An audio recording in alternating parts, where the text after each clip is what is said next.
Ya, Assalamualaikum warahmatullahi wabarakatuh. Ya, nama saya Nugra Wijaya. Ya, saya akan memaparkan sejarah tentang radio dan televisi. Ya, pertama itu radio. Ya, penemuan radio dimulai di Inggris dan Amerika Serikat. Ya, Pak Donald MC Nichol dalam bukunya Radio Conquest of Space menyatakan bahwa radio mulai mengangkasa dimulai tahun 1802, yaitu dengan ditemukannya suatu pesan dalam jarak pendek dengan menggunakan alat sederhana berupa kawat beraliran listrik. Ya, penemuan berikutnya adalah oleh 3 orang cendekiawan muda, diantaranya adalah Pak James Maxwell pada tahun 1865. Ia dijuluki Sensitive Father of Wireless. Ya, karena berhasil menemukan rumus-rumus yang diduga mewujudkan gelombang elektromagnetik, yakni gelombang yang digunakan radio dan televisi. Ya, pada tahun 1896, ilmuwan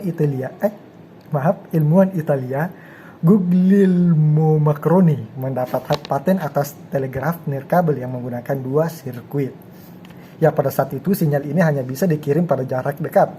Namun, hal inilah yang memulai perkembangan teknologi radio. Ya, pada tahun 1897, Pak Marconi kembali mempublikasikan penemuan bahwa sinyal nirkabel dapat ditransmisikan pada jarak yang lebih jauh, sejauh 12 mil atau 19.000 meter. 1 kilo 1.000 meter 19 kilo. Ya. Ya, maaf Kak, seriawan juga di sini Kak. Ya, selanjutnya pada tahun 1899, Pak Marconi berhasil melakukan komunikasi nirkabel antara Prancis dan Inggris lewat Selat Inggris dengan menggunakan osilator Tesla. Ya, kemudian John Ambrose Fleming pada tahun 1904 menemukan bahwa tabung audio dapat digunakan sebagai receiver nirkabel bagi teknologi radio ini. 2 tahun kemudian, 1901, Dr. Le De Forest menemukan tabung elektron yang terdiri dari 3 elemen triode audion. Ya, penemuan ini memungkinkan gelombang suara ditransmisikan melalui sistem komunikasi nirkabel, tetapi sinyal yang ditangkap masih sangat lemah. Ya, barulah pada tahun 1912, Edwin Howard Armstrong menemukan penguat gelombang radio yang biasa disebut radio amplifier. Ya, alat ini bekerja secara menangkap sinyal elektromagnetik dari transmisi radio dan memberikan sinyal balik dari tabung. Dengan begitu, kekuatan sinyal akan meningkat sebanyak 20.000 kali per detik. Suara yang ditangkap juga jauh lebih kuat sehingga bisa didengar langsung tanpa menggunakan earphone. Ya, penemuan ini kemudian menjadi sangat penting dalam sistem komunikasi. Penemuan ini sangat penting dalam sistem komunikasi radio karena jauh lebih efisien dibanding alat terdahulu. Ya, meskipun demikian hak paten atas amplifier tersebut jatuh ke tangan Dr. Le De Forest, bukan Edwin Howard Armstrong. Ya, mirip Neil Armstrong.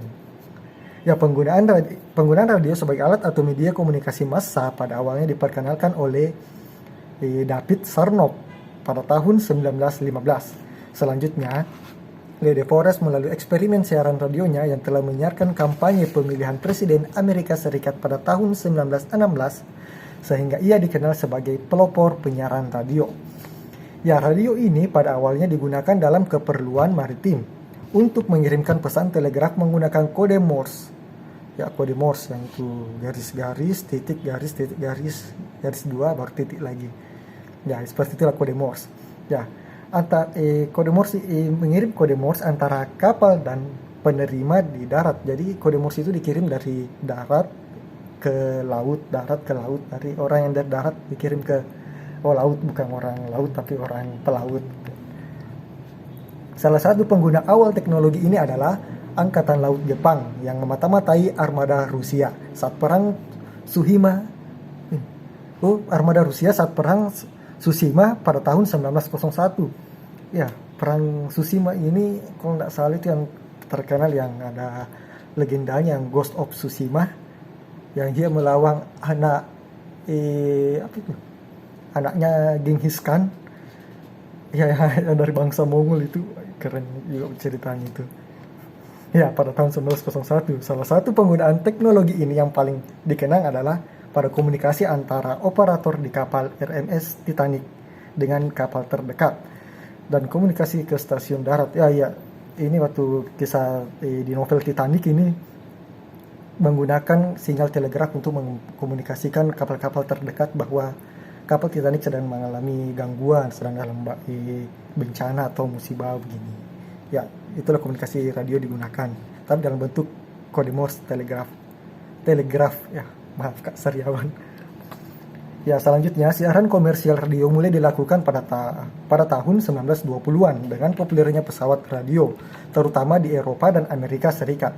Selain siaran komersial, siaran titik ke titik, point to point, termasuk telepon dan siaran ulang program radio menjadi populer pada dekade 1920-an dan 1930-an. Penggunaan radio dalam masa sebelum perang adalah untuk mengembangkan pendeteksian dan pelokasian pesawat dan kapal dengan menggunakan radar.